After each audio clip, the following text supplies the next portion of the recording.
Massive spoiler warning ahead. If you do not want to be spoiled for the Final Fantasy Remake, stop watching now.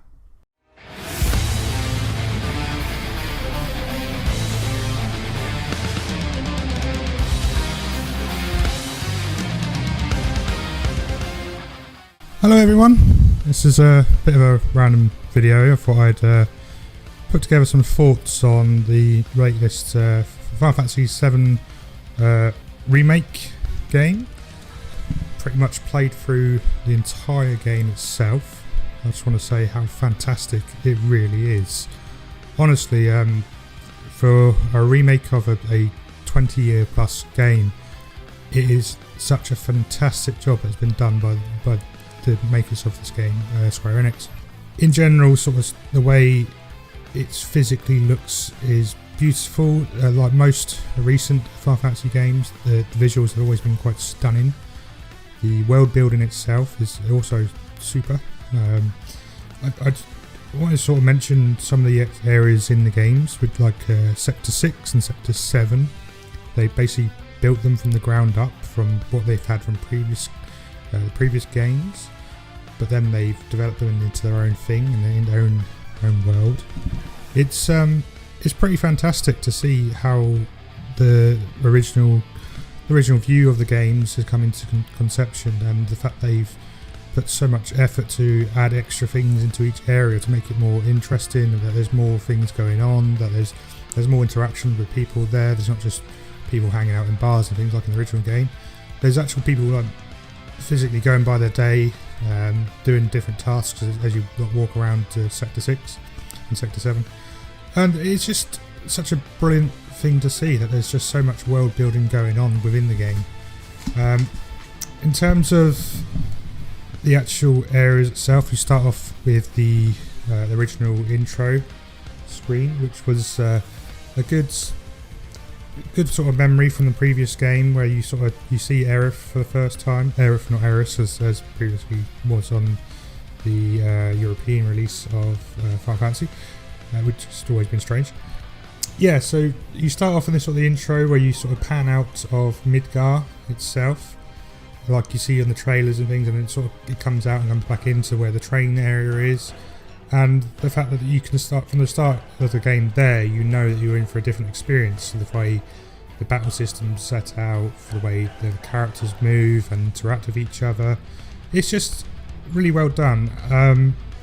In terms of the actual reactors themselves, they've padded it out quite a bit within getting from the station down into the actual reactor itself. They've added a little area there to sort of see how they get to that area. It's not quite explained fully. Basically, you get the stairs area on the original game. They've added a section there to introduce like a tutorial sort of the battle scheme against some of the early soldier enemies. And you also go through a lot of that in the game, where they've added extra areas into it, and some would say pad out the game, but in a way it adds more content and makes it more appreciative of how much there is into this game. I think in general it's done very well. There are some areas as you go through you think, well, you didn't really need this here, but it still adds some content to the game and does explain some extra stories and things. As you go through the game, Cloud has these like hallucinations, which he did in the previous game. There's kind of like a PTSD sort of vibe to it and his story. The way these have been done in the game are excellent. He has like a trigger in his mind, and he starts getting headaches and things, and then you'll either see the hallucination itself, or there'll be some sort of relation to what he's done there. One of the early ones, which wasn't included in the demo, was Tifa as a young child, and Cloud running up to her to sort of interact with her, and basically trying to like ignore her, and she getting angry about it. But then it goes back into the reactor, and you're back into the world. It's like, well, that's kind of a weird experience. Why did that happen? And there's lots of that throughout the whole game, of the hallucinations and things, and like triggers of like things to come and things to be, and things that have previously already happened to Cloud. And it's a really brilliantly done explanation of the character and how he sort of grows through the game and develops new ideas and like the way you've got this sort of dreading feel against it kind of thing. And it's sort of added more on with the use of these sort of ghost creatures they added to the game, which wasn't in the previous game itself. It's a very weird inclusion at first. You sort of first meet them within Sector 7, where they have a sort of few fights against them, and there's not really much explanation to them. They're called the Whispers, and you first find this out very late in the game in the Shinra building, what they're actually called. Red 13, with the lovely dog-like lion creature dude, he actually explains what a Whisper is. And they're effectively a ghost that is trying to prevent the inevitable. Like the, for example, the first one you sort of really experience truly is when you come out of the train graveyard area, and you come into, you come out of the train graveyard and you sort of fight them on the train station kind of thing. There's like 4 or 5 of them, and it's at that point that you find a different experience to what happened in the previous game. And these kind of wisps appear every time there's a change in the gameplay or in the story, and they're used as a sort of tool to say, okay, don't panic, we know what you want, you like the original story, but we can tweak it a little bit here, and this is the storytellers telling you, the audience, this is where you're going to be seeing the changes, so just don't panic. I know you're going to might get annoyed about it, but just bear with us. And they use it quite a lot throughout the story. There's a big part where you fight on the tower, the pillar tower kind of thing, when you come back from the train graveyard. There's quite a far way through, about halfway through the whole game, and on here the whole Avalanche team of Jesse, Biggs and Wedge are all supposed to die on the tower. Now Wedge has always been a bit of a fan theory, shall we say, that he survived because he falls to the ground first, but he clearly has enough time and there's lots of people around him that can support getting him away from the area and actually survive the collapse of Sector 7 plate. Because of this, there's been not this like fan theory that he survived and goes on, but you never actually meet him again in the game. With this, they sort of use that as an idea with these Whisper ghosts to say, look, he actually survives, don't worry, don't panic, and you actually end up saving him later, a little bit later on in the game, in an extra section which wasn't included in the original game. So it's a bit weird the way they've done it, and it kind of leaves it a little bit more open-ended to that it's not going to be exactly the same story as the previous game, but at the same time it gives you the idea that they are going to add extra things. There is going to be something different if you are an experienced player of Final Fantasy VII series or Final Fantasy in general. But yeah, it's interesting the way they've gone with it, and I really like the use of the Whispers in this game to sort of say, look, we know this isn't exactly on for the actual story, but here we go, here's a point where we're going to change it, and now you're aware of it. And in a way, it's kind of, the Whispers are effectively the audience, and I think they're like, look, it's like the audience are fighting back with the storytellers saying, look, this isn't supposed to happen here, this is supposed to be a different experience, this is supposed to go like this, and they're like, nope, we're doing it this way. And I think it's a really good idea that they've done it this way, and the fact that it gives you a bit more openness of this as well. And I'm really excited to see what happens in the future games, using these Whispers and telling the different story throughout the whole games kind of thing. Yeah, so Avalanche surviving is quite an interesting one. Wedge kind of pointless survival. He kind of survives, then sort of disappears again later on in the game, but he kind of gets pushed away by the Whispers. You never actually see him physically die, but it's noted that he has passed away, or he has sort of disappeared for a while at least. Whether he'll be in future games, who knows. But later on, there's also the fact that Biggs actually also survived, and he is pictured at the end, in the end credits, in one of the homes in Sector 6, which is the home for the children and stuff. And it was interesting to see that they've done that as well, and that could lead to different experiences in the next game. The final boss, I just want to go back to a little bit as well. So Shinra HQ, really excellently done. Just in general, it's really been an experience to see that they've actually really developed that very well. But just to see the original concept art from the original game, to see how it is now, there's just the stairway alone, it looks absolutely fantastic. There's so much they put into that area. I like the fact that you can do the option of taking the elevator or taking the stairs in this section, like in the original game. And taking the stairs is always funny because Barrett just gets really annoyed and just keeps swearing at you basically. I did the stairs in this game, and it did exactly the same thing happen as the original game, which was quite funny. But there was lots of stopping halfway, having chats about things, and it was an interesting experience. I'd like to play through the game again, or at least that chapter again, to see if there's anything else extra we can add to that experience. If there's a different path to unlock and stuff like that. But it's just, the game is just excellent. It's overall graphically stunning. Some of the areas that you see within the game are just, it's visually so impressive. Like the whole plate above you is, you can literally look above you and see it the whole time. It's always there, it's always above you, it's not struggling through. It's like you can always see the points above you.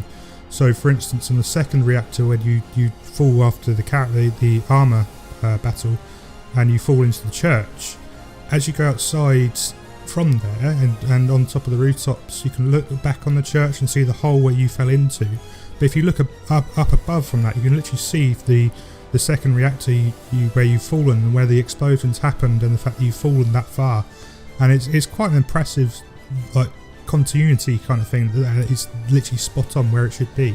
It sounds really simple and easy, but that's the fact they've had to literally build it around that, and then the whole plate's built on that point and you can actually see physical parts of it. It's fantastic. I just really want to see more of the world developed like that. I think this gives a bit more like to it with the fact that you've got Midgard's plate above you the whole time. It must have taken absolutely ages just to do the world building on this section. Really fantastically done. So there's lots of different experiences, and one of the weirdest experiences throughout the whole game was Wall Street, the Sector 6 area, where you basically have loads of shops and stalls and weird places. One of the weirdest places being the Honeybee Inn, which is a gentleman's club, is the best way to describe it. But it has several mini games and different things you can do while you're there. Lots of rhythm mini games as well. There's also one in the gym as well, which is very similar. But you effectively have to do a rhythm mini game to unlock a lot of things throughout the game, which was an interesting find, to say the least. On this point, being Cloud as a dressing up as a female was a definitely a funny part as the previous game. They've done it really well as well. You've got the option of unlocking 3 different dresses for Tifa, Eris and Cloud himself, and there is an achievement for unlocking all 9. So I'm going to have to look through how to do that. I think it depends on what options you choose, with Eris buying the flower and things like that as well, on what dresses appear. So it'd be interesting to see how that develops, whether it changes the selection of character in Don Canero's office, or whether it's just fixed to just Cloud being selected. I don't know, but hopefully that's changeable like the original game. But it's good to see that there's unlockables and extra things available even after the game's been completed. You can go back to chapters, redo them, try the hard mode. It's really impressive. One of the other extra areas which has been added to Wall Street is the arena, and this really blew my mind at one point, and I'll try. I'm trying to be as free as open as possible in this video, and it's going to be spoilers galore, but I've got to talk about the Hell House, which was an enemy you could find originally between Sector 6 by Eris's house and between Wall Street. There is an area there where you come across this enemy, which is basically a house, and he comes out as a transformation where you basically a skull comes out and arms and things, and he just attacks you with weird attacks. And they've recreated this for the arena area. He's the final bonus boss in the game here. I think you have to fight him anyway to progress the story, so which is kind of, yeah. But it was so brilliantly done. It was so unexpected that they would do this to this enemy. They actually gave him an upper mantle that we knew he's such a strange enemy in the original game, but now he's like an arena boss, and he's actually really tough to fight with just a Cloud and Aerith. And it's just incredible how much work has been put down into that. The commentators in the background shouting things about how how house is capturing you, the fact that you can be trapped inside the house and just it can like sort of trap you by taking you through the front door. There's missiles coming along, it flies around on a bit of string. It's just an incredible well done job on that enemy. I'm really impressed. More from that, music remixes everywhere throughout the whole game from the previous game.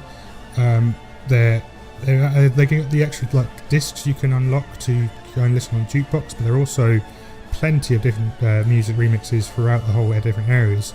The way they've integrated the music from a standard moving to a battle mechanic music, and it seems so seamless that the transition between the two like the different music tracks. And it's not just like one or two. There's like 3 or 4 for each area you're in, so you can hear different sides of the battle theme every time it plays through. It's not the exact same one. I think they did this same kind of thing in Kingdom Hearts 3, and it shows that the music design of these games have been absolutely incredible. The fact that they transition so well and it's so much more developed than before. The music is a great sort of extra to this game. Listening to Barrett's theme as a western was kind of interesting, and there's lots of other different ones on the music discs you can collect with different variants of style from the previous games, like jazz remixes and Spanish based like remixes. It's very strange but very interesting. So a couple of things at the end of the game. Zack's inclusion in the end, so just got to give you a bit more of a here's this how Cloud made it to Midgar. It's kind of confusing if you've never played the game before, but it's a nice sort of extra to give to the fans of the previous game. It's a bit of a strange one all around. Look, the way they've done the final area it was kind of expected but not kind of expected. So in the original game you fought through the motorbike area and you fought the boss, can't think of his name at the moment, that's there. He's like the road racing bike. It's got like 6 wheels, like sort of buggy kind of thing, and Moto something or other, I can't remember what it's called. So anyway, you fight him on the mini game like with a motorbike, and then after that you sort of when you got there in the original game, you would climb off the wall and go to the world map. Problem here is Midgar was always going to be the end of this game, and they always said they're going to do the next one in the next episode, and it's really odd the decision they made here to include Sephiroth as a boss to fight. It's a nice thing to say, here you go, we'll give you something as a thank you for playing our game, you got to the end, thanks, but here's a boss. But then they use the whispers again as a big crowd to say, look, this isn't how it's supposed to happen, but we'll give you this boss fight anyway, and it's a really good, excellent boss fight as well, and it's really tough to fight Sephiroth. You definitely need to be at your best abilities to be able to use him and use the battle mechanics really well between each character. I do like the flow of the game. It's kind of a mixture of Final Fantasy VII with a bit of Final Fantasy XIII's sort of gameplay as well, where you have to trigger an enemy up to a certain stagger point, then you can dish more damage to this using different abilities and things. Like you can use abilities like Braver have now been moved away from a limit break, it's been now an ability, so you can use those sort of attacks to do extra damage really quickly. There are still limit breaks in there, and Cross Slash is Cloud's main one at the moment. Whether they'll change it up as you go forward, or whether you actually unlock more, I don't know. They seem to put most of the limit breaks attached to each weapon now, rather than the actual weapons. Rather than having any limit break unlockable, you are literally just sort of stuck with the abilities and connected to them. I do like, in general, everything of the game so far. From what I've experienced, it was incredible. I literally flew through it in about 30 hours over 3 days, and I love it. Honestly, it was just a great experience, and I do highly recommend people pick it up. There is a new game and hard mode at the end of tons of extras to unlock. I've not really gone much through that yet. I might have another play through because every area has a different thing you can unlock on hard mode on each chapter. So I'm going to have another look through and see if there's anything I've missed. But the overall experience has been excellent, and I'm really looking forward to seeing the next game that comes from this and how well it sort of develops from there. It was an excellent experience. I think the only sort of down point for me, there was a couple of glitches which soft locked me in the game. The main ones being in the grate as you go through the male's toilets in the Shinra HQ. There's 2 grates you can look down to see like a mini cutscene of there's 2 people sort of cuddling and being stressed out about the Sector 7 plate falling down, and then you go to the next one and there's a table with a load of people around, and they're discussing how they're going to repair the Sector 7 and what the damage is going to be and how it's going to be fixed. And then you go into the boardroom, and unfortunately the 2 scenes before that is basically blocked my game every time I try. I can't exit the looking at that screen. It says on the screen, it says circled to go back, but you can't actually go back. It's sort of soft locks you into that screen. It's a bit of annoying, bit of glitch, but it's not really massively game breaking. It's kind of annoying having to go back again if you do get to that point and get stuck. But at the same time, it's still like nothing massively underestimated. You know, it's still a good experience from there. Materia. It's just like the original games, like you can link materia, you can add different combos and things. They've given you elemental materia, which was really useful and actually really difficult to access. So it gives you an extra incentive going through some of the boss areas or some of the dungeons to actually go and get the better of materia. And elemental is probably one of the better ones because you link it together with, say for example, I linked it with the lightning materia. So every attack you do on your sword basically does lightning damage every time you attack, so it does extra damage and things like that. So when you're fighting lots of robots and things who are weak against the lightning, that was a really useful materia, and I do recommend trying to find it on your way if you can. I think my only sort of annoyance with the materia whole screen, you couldn't remove all like you could on the previous game, so like you can remove all the materia from all the people, and the fact that when you put it into weapons, it kind of gets stuck in those weapons. You have to physically go into each weapon, remove all individual materia, to then reattach it. It's just not very clear from that point where you can select it, where you can remove it. And the materia part of Final Fantasy VII was probably one of the better parts of it. The fact that it's effectively a minor way of looking at the screen and saying it effectively is programming in a way. You sort of program the materia in different ways, and the ways you look at it and the way you can do the combos and different attacks and different abilities, and it gives you extra buffs and things like that. So there's lots of things to it, and this game just didn't quite help out very well. It still has, you can still do it, but it's just, I think there could be a little bit more user friendly in that screen. There's a few things sort of missing there, and could need a few tweaks going into the next game. But it's not like it's like unusable, but it's a little bit fiddly and a little bit annoying the way they've done it. I mean, the materia screen is fairly annoying anyway, but it's still a heavy part of this game, so you need to get that right. I do like the fact that they use the weapon upgrades from the sort of like they've done with previous Final Fantasy games recently.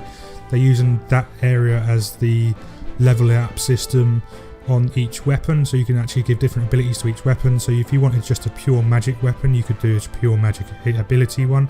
If you just wanted one just for attacking or defending, you can do that as well. So you can actually build your team around which weapons you're using and stuff like that. So it was a really good idea. That I really did enjoy that. They've done that really well in previous games. 13 series definitely, and 15 they've used little bits of that as well. But yeah, it's been an excellent sort of experience so far. What next for Final Fantasy VII? Well, here's the thing I was trying to speak about on Twitter the other day. There's lots of different areas within this where they could go. Do they go one for one with the original story? Do they add extras onto it like they've done with this game? Do they go their own route? Now they've got this whole that they've fought Sephiroth already, and do they really need to go any further? It's getting to like that at the moment, and it's one of those. Do we really need to experience it again, or do we need to sort of go for a different path? And I'm interested to see how they play it.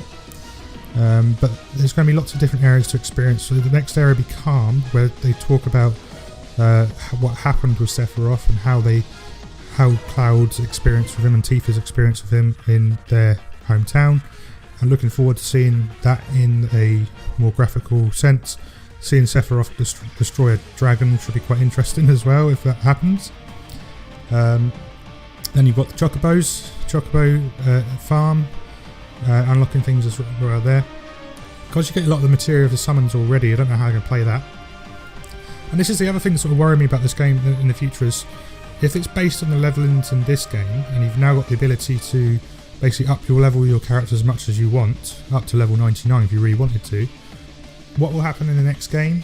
Will they put you down levels to sort of adjust it into the next game, or will they just ignore it completely and just put you back down to 0 or 5 levels or whatever, however they set it? How is it going to be played? Are you going to be able to use the material from the previous game into this game? Is it going to be set different way? Are you going to just get given whatever you're given, kind of thing? It's weird. There's lots of options here, and I just don't know how it's going to be played. It's going to be a very weird experience. Whether they do it like a series like Mass Effect sort of style, sort of just continually different areas, each thing, restart you from scratch again and go from there. Maybe, I'm not so sure myself. There's a few things like getting those like elemental materials and things was quite tough. I hope they don't have to do that all over again. Stuff like that. But there are some interesting things I can't wait to see. Gold Source is definitely going to be one of the highlights, I think. Really looking forward to seeing that. The Condor minigame, where you have to build an army and fight against Shinra to protect the Condor bird. It's going to be an interesting one as well.